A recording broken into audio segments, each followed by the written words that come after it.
incredible job. Hopefully you guys get to see this performance. We'll put the name right here. And let's get into our hot topics. Stay off the drugs, Kanye. That's right. Starting it off with our first hot topic, we have Lisa Rinna.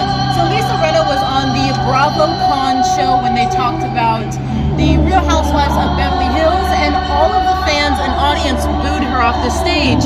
And what was Lisa Rinna's response? She flipped them the middle finger.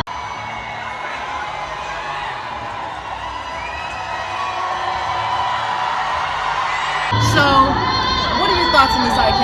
Right on. That is what you do, Lisa Rinna. And this is why Lisa Rinna was the winner of our She's Hot contest. That's right. And one of my favorites on all of the Housewives shows. That's because right. she gives it to you straight.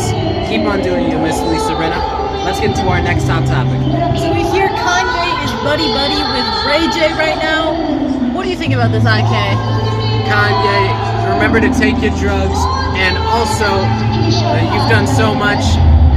You're never going to be back with Kim. Let's get into our next hot topic.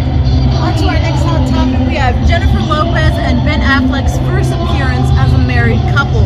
So